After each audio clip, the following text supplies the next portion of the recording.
Sacharacharam Tatpadam Darshitam Yena Tasmai Sri Gurave Namaha Hari Om Namo Bhagavate Sri Ramakrishna. I bow down to that Guru who is infinite and who makes me realize that infinite which is pervading the entire universe. This is the mantra that I use in the beginning of any work. By paying obeisance to the Guru, then we start. So a very good morning to every one of you. Yesterday night you must have spent your time very valuably. This retreat gives us that opportunity to turn our mind within. So there are many types of spiritual practices that you find in many religions. So when you see particularly a type of spiritual practice which is common to all religions, if you find and do some research, certain things come as commonalities. For instance, going for pilgrimage is one of the common items in every religion you find. So a specified places are given to us as that place must be visited because it's a holy place. Like that we have that going on pilgrimage, that's what we call it. Likewise, another spiritual practice which is common, and in some religions it has not been practiced, that also is there. But in the ancient we find that yes, it was there. And this is that Japa that we are going to discuss today. The Sanskrit word is Japam. In English we write as Japa, J-A-P-A, we write Japa. This Japa,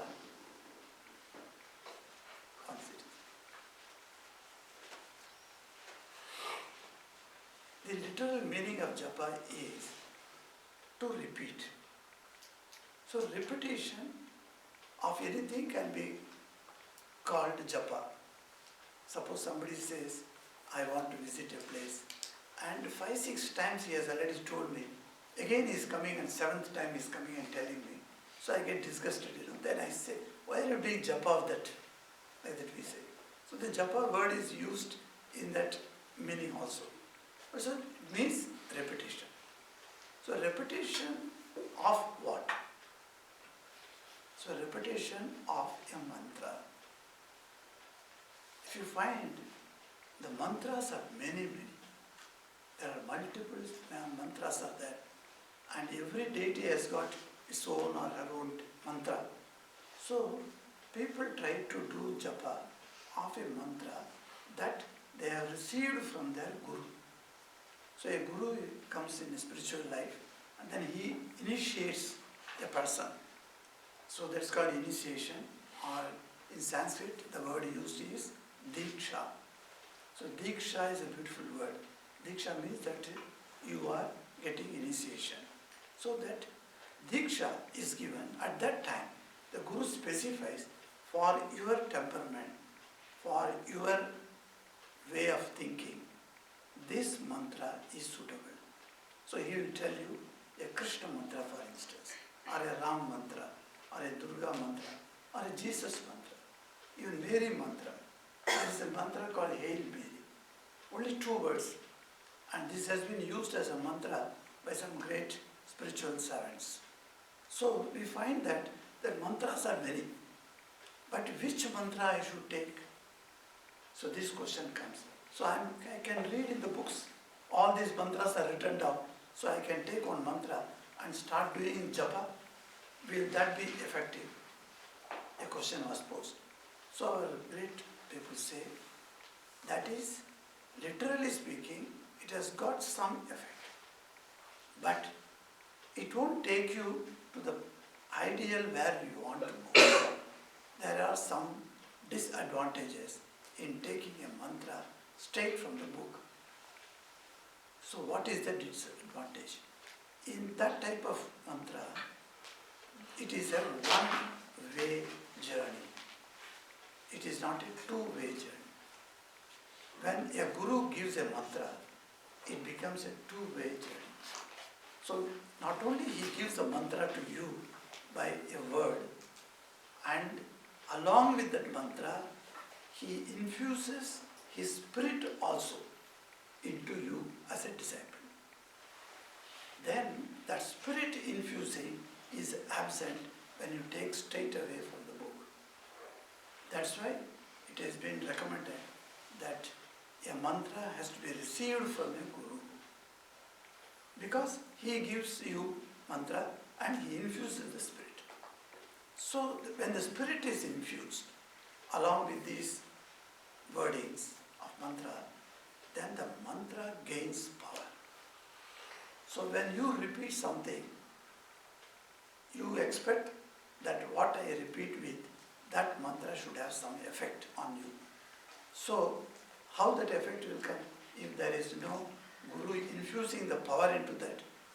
So they say that first you go to guru and obey him, and serve him, and the guru understands you, you understand the guru, and then guru initiates you into a mantra.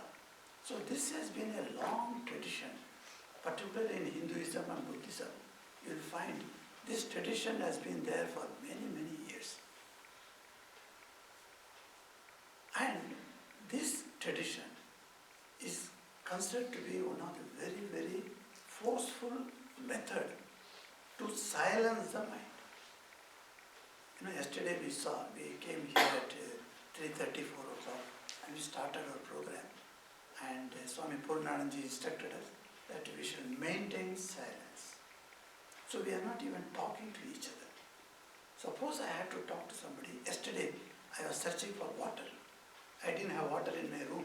So I was wondering where to get water. So I came down and I was thinking. So I met, whom I met? No, yes, I asked you. And then afterwards I went and met another person of this place. So he gave me a bottle. So with that bottle I came down. Then I met another person. Where is he? I think Martin, yes. So he was there. So when I started, I had to ask him now how to get water, where to get water. So because the silence has to be maintained, I had to whisper. Even I did not have that idea to loudly speak. Only when I am speaking here, I am speaking loudly. So when we go out, we try to maintain as much as possible the silence. Even some people you would like to greet. Today morning I didn't greet anybody because we had to keep the silence. So we didn't greet. So why? Because the silence we are trying to observe is very good. That silence that we have observed so far is, I would consider it as an external silence. A silence that is out of me, that is out of my personality, an environmental external silence. That I have maintained. But if you have searched your own mind, you can find out, or you can ask yourself, whether internally was I silent? So when I am making an external silence, my mind is still thinking. My mind has got hundreds of thoughts coming into that, and they are all rising from the unconscious, subconscious and the conscious level. Swami Vivekananda explains our mind into 3 levels. He says, first is conscious level, second is subconscious level, third is unconscious level. The conscious level thoughts are there. Where are you now? If I ask you, immediately you say, I am in Dalgan Park. You'll know that. So this is conscious mind. You are sitting in the conference room. You are seeing a camera here. You are seeing somebody speaking. So these are all at conscious level. These thoughts are available. But in your subconscious level, there are multiple thoughts more than the conscious thoughts available, but which are not known immediately. But for instance, if I ask you, if any of you I ask you, where did you pass out from? Which school you passed out? Now school passing out is a long back. We don't remember every day. But then when I ask you, you immediately bring out so-and-so school. You say the school's name. Where was the school's name, this thought? Where was it hidden? So, the yogis say, the type of thought that you can retrieve immediately, you can remember immediately, those thoughts are lying at the subconscious level. Now think of many, many thoughts which are lying at the subconscious level, but you are not aware now. But by little exertion, you can easily get it. Yesterday, what did you eat? Some people will forget also that also. But some people can say, on such and such a date, in my last birthday, I had such and such a nice feast. Like that they remember. So where was the thought? Or where the thought that I was there, but now it is not available to me. So they sink in. So if you take the mind as a long glass of, say, a bottle, and in that, at the top surface level is the conscious level. There we are all aware what is happening around us. And then little inside you go, little deeper, the subconscious level is there, where there are many thoughts are hidden, sitting there quietly. Those thoughts can be brought out immediately, whenever you want. But there are certain other experiences which have become as your tendency. They are all lying in much deeper level, which we do not know where they are. But by the process of hypnotism, one can bring out deep recess level, the thoughts are lying there, they can be brought out also. So Swami Vivekananda says, if the mind can be compared with a bottle, and it has got surface level, and say 10% subconscious level, the rest are all unconscious level. And that unconscious level depth, where it goes, he says, it is an abyss. He says it's a bottomless pit. There is no bottom. So it goes down and down and down and down. It may go to even 10,000 births back it can go. The question becomes, do you believe in the previous birth? Yes, Hindus, Buddhists, everybody believe. Even Christianity, theologically speaking, till 8th century Christianity was believing in the rebirth and the past birth. That is what the history says. But then, afterwards, theologically, that belief in the past birth was cut off. But then, if you see in every religion, somehow the question arises, what was I earlier? Is this the only birth that I am having? So, if there are proofs are there, of course, I am telling, if you take it as previous births were there, then our thoughts are going deeper into that level. So from there also one can take out. One of the proof is that when you meet somebody, you feel very friendly.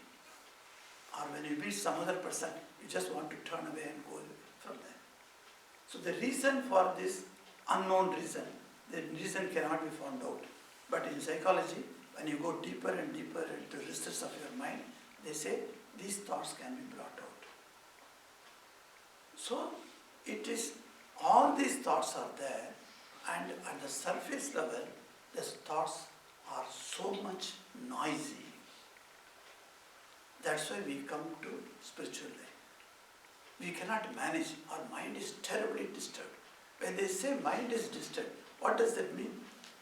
The mind has got noisy thoughts. If they are quiet thoughts, your mind is not getting disturbed. So you go to a holy place and sit quietly and do some chanting, etc. Your mind is quiet. There also thoughts are there. But then those thoughts are not considered as disturbing because they are quiet, they are not noisy. Which thoughts you consider as noisy and which thoughts you consider as quiet, that each one has to define. Each one has to find out from his own mind which thought is congenial to me, which thought is not congenial to me. Now, the non-congenial thoughts are in plentiful. Now here the role of japa is, the main purpose of japa is to stop the noisiness of the mind. That means slowly, by bringing one thought and making that one thought as the center of the mind, the other thoughts are slowly getting weakened. They call it weakened. So when the other thoughts get weakened, that means they slowly go into subconscious and to unconscious level. And in the conscious level, they don't remain. The thoughts which are noisy. Then you find, today I had a wonderful meditation. Today my mind is so peaceful. Like that you feel. It is because the noisy thoughts are not there at the surface level. But surface level removal is a very good thing. But in the subconscious level also, the same peaceful nature has to be brought out. For that only, the japa is considered as a very potent force. So, you have now a mantra, and the mantra you have received from your guru, and that mantra you are repeating. So, you are now in the mode of japa. So, japa state has come. So, I am doing japa 100 times, 200 times, and it is said that 108 times you have to do a mala. Beads are there. So 108 beads are kept and they make it a one mala.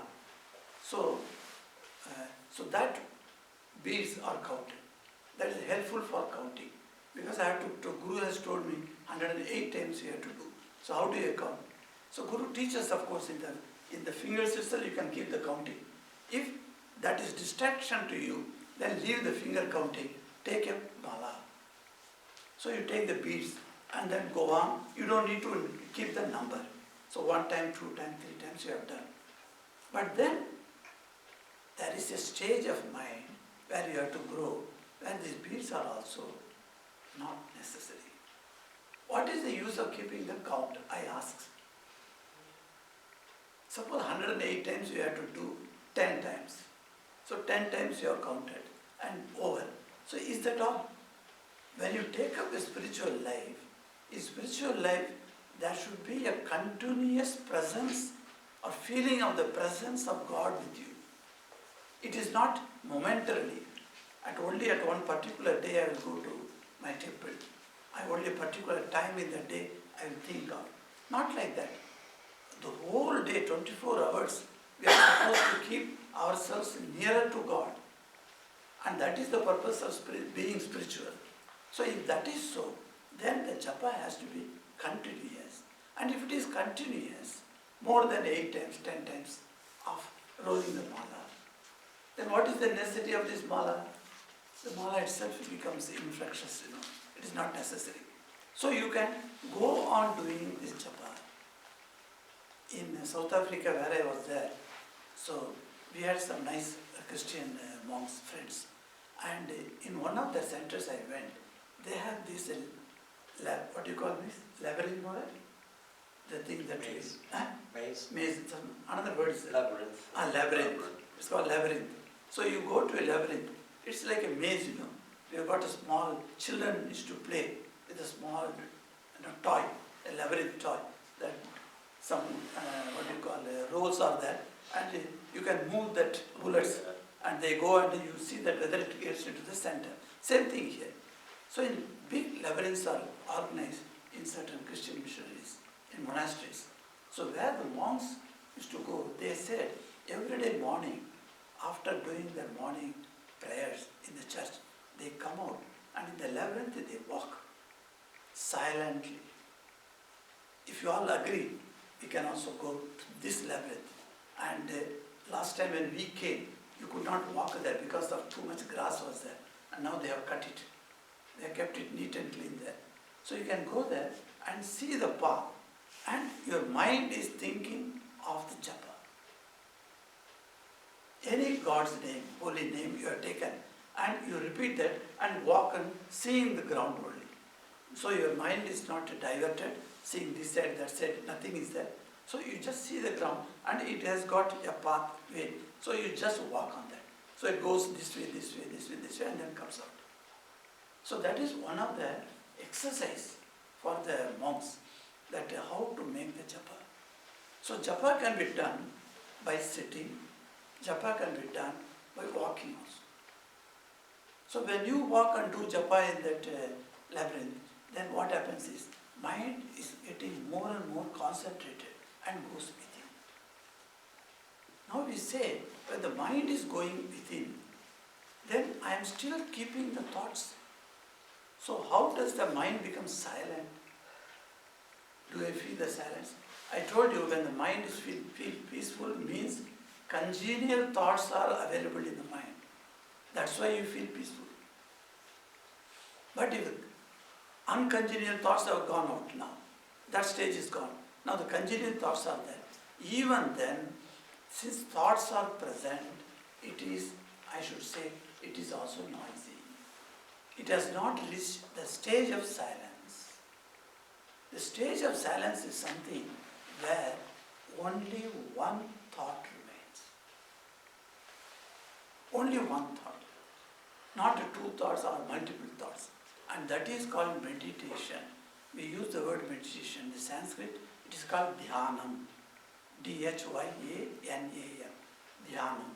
So the dhyanam means, it is said, the yogi says that dhyana is continuously thinking of or having in mind one thought.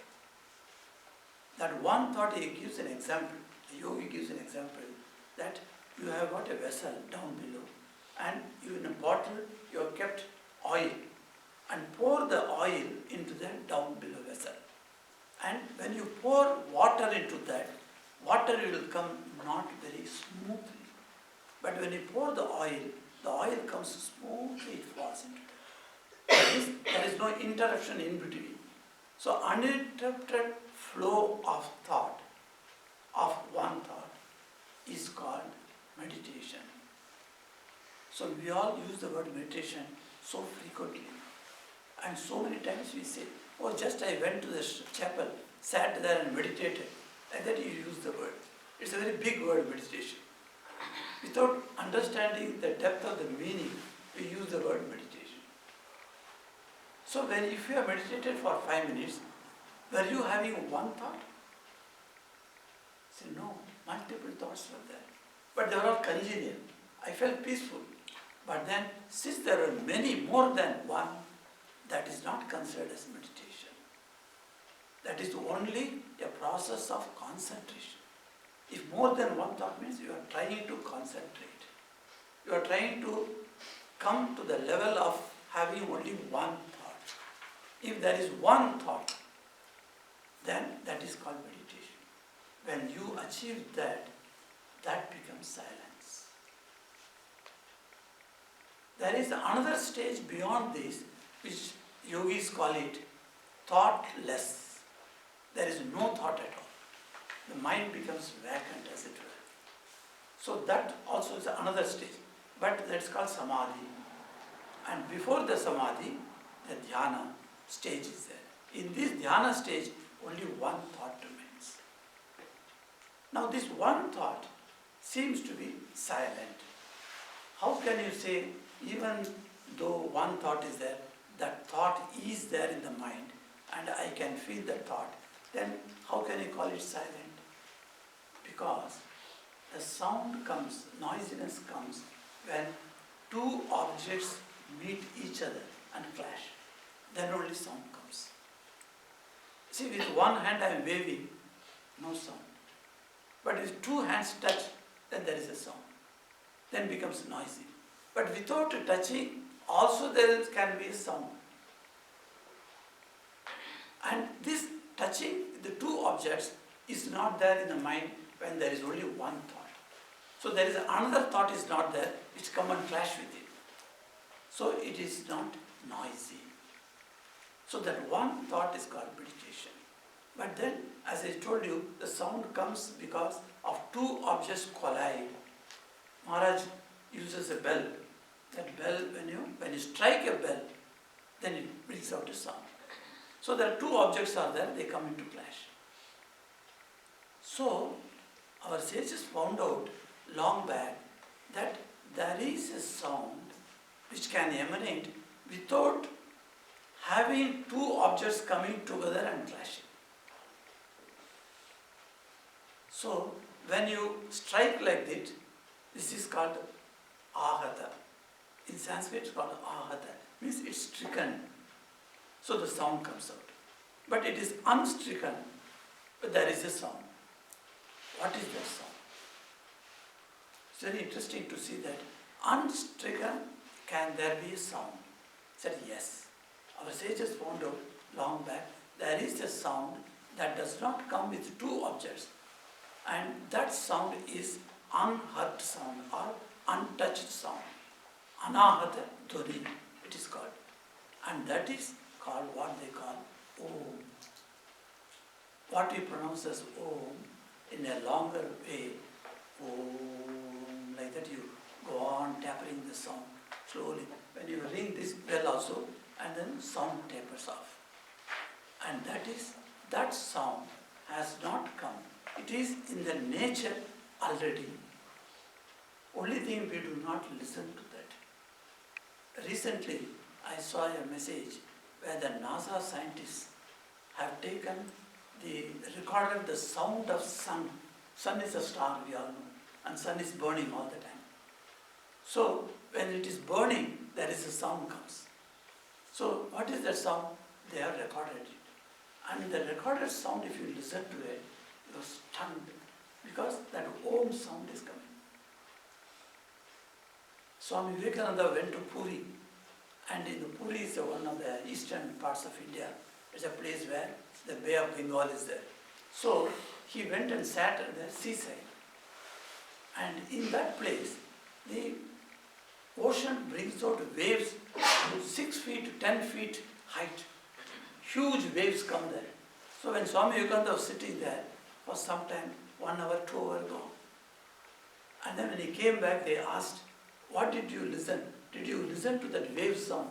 He said, oh, was it wave sound? I heard only Om. He said. Even the sea side, if you go and see that place, sit there and look at the waves, and waves are creating some sound. If you quieten your mind and attune your mind to the waves sound, you will hear the Om sound. Everywhere it is said like that. If you go to a jungle, a forest of, say, bamboo forest, there the wind goes through the bamboos, you can hear the Om sound. So this one sound that has not been created by two objects, that sound is called Om. And in the ancient days, our rishis designated that sound as a sound symbol of God. That's how Om has become so important. It has become a sound symbol. You know, there is a pictorial symbol, we can do it. You can make an idol and call it, this is a symbol of God. So in many ways you can do the symbols. So in sound also you can have a symbol. So sound symbol of God is Om. Only for the reason that is not created by anybody. It is already available in the nature. Nobody has made that sound. Even the wind thrashing the bamboos, because of that only sound comes. If there is no bamboos there, only the wind moves, will there be any sound? But the speed of the wind has got its own sound. The speed or the burning of the sun, it has got its own sound. The waves, when they come out in the ocean, it has got its sound. So all these sounds can be traced into 3 letters of alphabets. So sages found, what are those 3 letters? A, U, M. These are the 3. M is half letter of Ma. When you say Ma, and you could put half of it, it says M. So A, U, M is combined together. It's called Om. So when you dissect this Om word into syllables, then you have to dissect it into 3 syllables. A, U, M. So it becomes Om. So, Swami Vivekananda gives a beautiful explanation about this Om. He says, any sound that has to emanate from your mouth, any full sound, full alphabet, if you have to take it out, not the off, the is half, mind you, but ma is full, like that ka is full, ba is full. Like that, any alphabet that you want to bring it to, any syllable, you want to bring it out, your mouth has to open. So when you open your mouth, the first sound that comes out is ah. So he says, this is the beginning of the entire universe, starts with sound ah. And then the sustenance of this universe goes on for years and years and years and years. And that can be continued with pronunciation of oo. So the ah becomes oo, and the oo is extending. So this same sound is continuing. And when you say then the two lips close and it is closed. So that is a dissolution. So the creation of this universe, sustenance of the universe, and dissolving of the universe, these three are symbolized by these three letters, A, U, M. So Om has got one meaning. He says that explains the entire universe emanating from God and getting sustained in God and dissolved in God. So the Om has got so much of interesting facts within that. And that Om can be thought of, can be taken as a single mantra. Sri Ramakrishna used to say that all the mantras that we use in our day-to-day life can be said to have, if any source mantra is there, then the source mantra is Gayatri mantra. Today morning also they repeated the Gayatri mantra. And then that Gayatri mantra dissolves into another source, which is Om. So he says Om is the source of all mantras. Swami Vivekananda says, why all mantras? The Om is the source of all types of languages, all types of words that you say. The source is Om. Because for any use of language, you have to open your mouth, you have to keep continuously open your mouth, and then you have to close your mouth to finish that sentence. So that same idea is used, and he says, so Om is the source. Now this source that you have found out can be singly repeated. That means you don't want to repeat, suppose, Om Sri Krishnaya Namaha, Om Sri Jishu Kristave Namaha. We have got a mantra in Hindi for Jesus. In all the languages we have got mantras for Jesus. So in India if you go, the people will not be speaking English, or they will not know the English way of Japa, of repetition. They will do in their own words, their own language. So in each language we have got that mantra. So that mantras, all mantras source is Om. Then why not I think only Om? Yes, that is permitted. So in Vedantic circles, that's why we bring out, because of different people from different backgrounds come to Vedanta. So we give this Om as a universal symbol. That's why in our headquarters in Calcutta, when you go there, you can see huge campus and very big temples are there. For Sri Ramakrishna, there is a big temple is there. And where Swami Vivekananda's temple is there, upstairs if you go, there no idol, no pictures, nothing. There is only one Om is kept, which we have kept in our prayer place. Same, that Om symbol is kept. That's all. So anybody can go there, sit and meditate on Om. Because there is no problem in that. Because that is that Om is the source of all sound. And we are thinking of thoughts. Thoughts are nothing but sounds muted. If the same thought unmute, that means I am speaking. So you speak out through your mouth. The vocal cord helps you. But when you mute it, it becomes thought, because there is no sound. So the Om is the source of all languages, all words. Even the speaking of the chirping of the birds or the sounds of the animals, you can trace because they are all done through the mouth only. Each being has got its own mouth and vocal cord, through that the sound comes out. So sound, the original source of all types of sound in this world is Om. And that Om sound has not been created sound.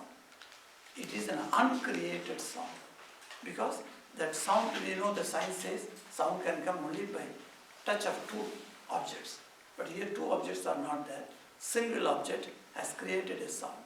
And that sound is Om. So the Om can be repeated. And if you do not have a mantra, no problem at all. Only with the source of the sound Om, one can sit and continuously he can repeat. Now the question is, why the repetition should be done? As I said initially, if you are a spiritual aspirant, you must keep in your mind congenial thoughts. So the non-congenial, unholy, the bad elements of thoughts have to be removed. For removal of that, this continuous japa, repetition of a word, is necessary. That's why japa becomes predominantly important in our lives. So wherever you go, wherever you want to sit, just sit. Start with japa, repetition of that word Om, and then go to higher stage of meditation, where only one thought remains. So this is in short the science of japa, why we should do and how it helps us. So like yesterday, I would like to have some discussion on this. Yes. You were talking about unconscious thoughts Yes, that are very deep down. So when we're practicing japa, does that affect that layer? If we're cleaning the mind and we're going that deep? Yes. Yes. There is this only one word Omkar, this Om. What is Om is when we call it Omkar. Omkara means it is the word that I refer to, Om. That is the meaning of the Omkara. So that Om word goes on reducing the non-congenial thoughts. The unholy thoughts, they remove it. Because you are not interested in that anymore. Rather, you are now interested in the word Om. So naturally, the other thoughts getting weakened. I am not telling they disappear wholly. All these unholy thoughts, bad thoughts, are all still there in our brain and in our mind. What they enter, they are called weakened. That is the technical term in yoga uses. Weakened, tanu says. So that becomes weakened. When it becomes weakened, then those thoughts have got no energy to come up and attack you or assault you.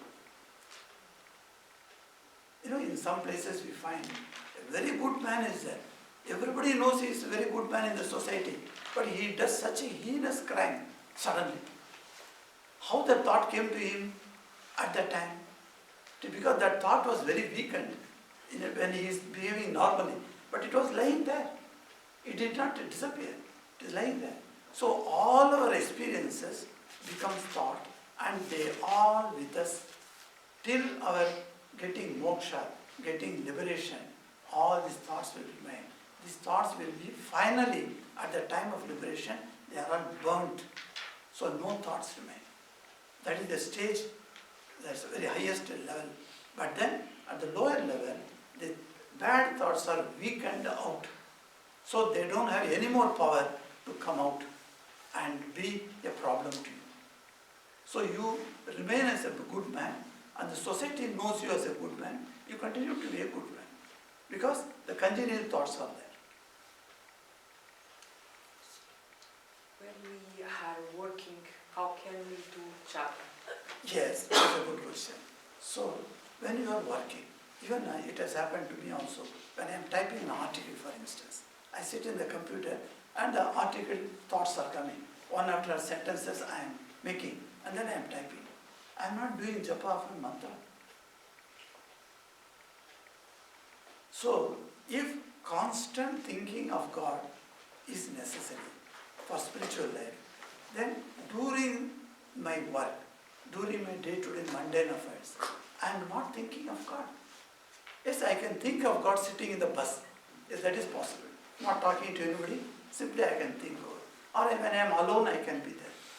But when you are doing work, if you are an accountant, you are doing accounts, can you think of God at that time? You have to be faithful to your work. If you are a lecturer, teaching to the students, you can't be thinking of God. So what we say is, during work, if you cannot think of God, the work has got some completion stage. Every work has got some stage of completion, is it not? So when the work is over, immediately close your eyes, think of God and surrender the effects of this work that I have done today to God. In that way, the God's thought is, starting work you are thinking of God, and at the end of the work also you are thinking of God. During the time of concentration on the work, you may not be able to do japa.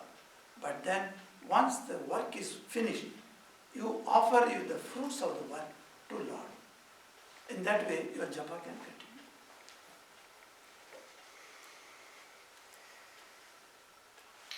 This thing about the 108 repetitions, Swami. Yes. Now, I know Swami Vimokshananda has advised us to observe that, but I find it difficult to get past 8, not to mind 108. I mean, is some of that not just superstition? I mean, if you have the genuine feeling in your heart, counting up to 108, surely it's not going to change that, you know? See, the counting is being advised only to take you through a process and reach a place where counting is no more necessary. Yeah. It's like... So, but then if you don't even count at all, Say again, please. if you don't count at all, at the preliminary stages, how you will go to the stage where counting is not necessary? Unless you go through the kindergarten, you can't go to the primary level. Yeah. So counting in itself is important. It's very important. Until you establishes a pattern. Yes, yes. But you don't have to reach 108, do you? When you play rugby and practice your moves, they are in a way counted, isn't it? So this particular move, anticipating something counter against you, see, forgive the pun, counter, counting. So a certain strategic planning is necessary in that process. But once you've rehearsed it, then it becomes automatic, isn't it? It's like multiplication tables, like in primary school when you learn multiplication tables. Tables. But there's also a significance to having as well. And you see, multiples of 9 are sacred because 9 itself is sacred, because 3 itself is sacred, and 3 times 3 is 9. And the idea is that in 9, you encompass the whole of existence. So there are 3 states of consciousness. You're awake now. Some of you may be asleep, and some of you may be dreaming, you see. So when I spoke, that is when Maharaj spoke, none of you would be sleeping, of course. No, I think most of them are sleeping now. Yes. I dulled them, And then you see, the universe operates on a creative process, a sustentation process, dissolution process. This is one of the internal meanings of Om. This 3, Om. So you've got another set of 3. And then finally, there are 3 forces that make this universe. You call these gunas. So we have Sattva, Rajas and Tamas. Now 3 times 3 times 3, you've encompassed everything. That's the point. So you should repeat the mantra in the beginning stages many times. Let's say 100. Well, let's say 109 then. Or 108, I should say. Because they're multiple of 9. That's it. So it's not superstitions. Everything is superstitious if you don't know the meaning. And you have to know the meaning. Ritualism is superstitious if you don't know what is the meaning of it. Anything mechanical is in the realm of superstition if you don't know what is the meaning. Why am I doing this? Lighting a lamp, Why? Because my mother did it and her mother did it. Well, please tell me why. Is there something, some deeper intention I could put into it? Is there some value? Therefore, repeating 3 times would go to the heart of it. If in three times you get to and then you go multiply, done. No, you see, when you're repeating when you're doing that japa, you may come to a point where everything gets suspended. Japa and everything. That's not you. Yeah, you don't need them. In which case, counting, object, subject, nothing is there. Yes. It's like using the scriptures to reach a certain level and as a ladder. And when you reach that level, you just throw the ladder Exactly, away. you got the point now. Yes. That's why 108 times Guru's advice. You do for 100. Now there are people who do not forget about the going beyond that 108. Even within 108 they cannot reach.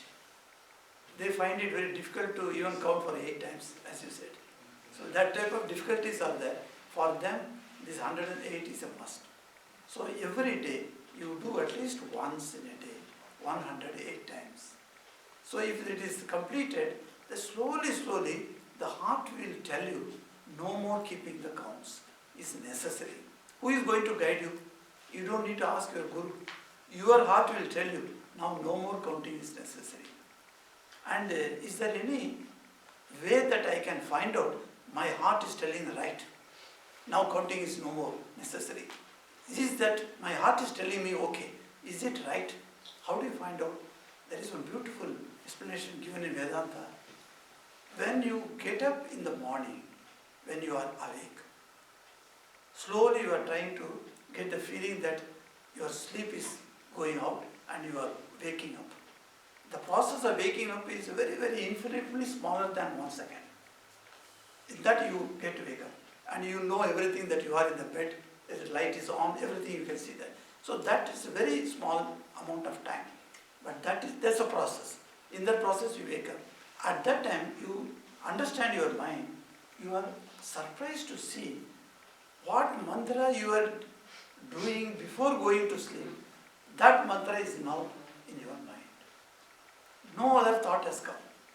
When you wake up, the process of waking time, you realize the mantra is going on in your mind. If you reach that stage, for you, it is true, your heart is telling, no more counting is necessary. So 108 is nothing. The other thing is that you can always slow it down. Because if you're a literalist, you say, somebody said, I should say it 108 times. So you reel it off as quickly as possible, get it over with, and then go on to something else. That could be it, you see. Or if you sit for meditation, you see. See. So this morning, one of the questions that we'll deal with later, maybe in the evening, would be how was your meditation? You see. So was it awkward for first-time meditators? It might have been a little restless and so on. See. So your meditation might well have been on the mother card, in other words, your watch. So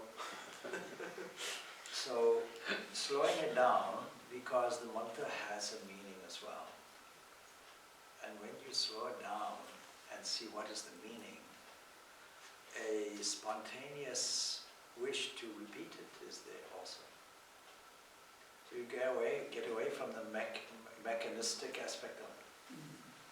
And you go to what is the meaning of it. In which case, who knows how many times? It doesn't really matter. When you said you just drop away, the counting of the mantra drops away at some stage, not the saying the mantra. Does the mantra drop away, the need to say the mantra at all, drop away at any stage? Yes, a stage comes when you don't need to repeat the mantra. That stage also is there. Like some certain saints were there. One saint is Ramana Maharishi, Tiruvannamalai. Some of you I think have gone also. So that place is that Rishi. He was not doing any mantra japa because the mantra is dropped away. And does the same apply to meditation for some people? Meditation, if no thought is there, I told you meditation is that a process by which one thought is maintained. If that one thought also is not maintained, mind itself is not there. It goes into samadhi. where the mind, there is no mind to see, view the mind. So there are not two people. So only you alone remain in that stage. There is no other person. In other times what happened, I and my mind, I can watch my mind is thinking, I say my mind. So it is, says, this is my desk. If I say, desk and myself separate. My house and me, they separate. So my mind, that way mind and me is separate. So that separation will go down, and then you will not have mind at all to think. That's a very high stage in yoga, which is called samadhi. So, what's the difference between no thought and Om? You have dharana, dhyana, Dhyana, and then samadhi. samadhi. But the Om, where is the Om? Om is dhyana. Okay, Dhyana. it's one Yes, thought. yes. Because multiple thoughts are absent. And your mind is seized with one thought, and that one thought also is not thought out by anybody. The Om is said to be uncreated thought, uncreated sound. So that alone remains. That is also dhyana stage only.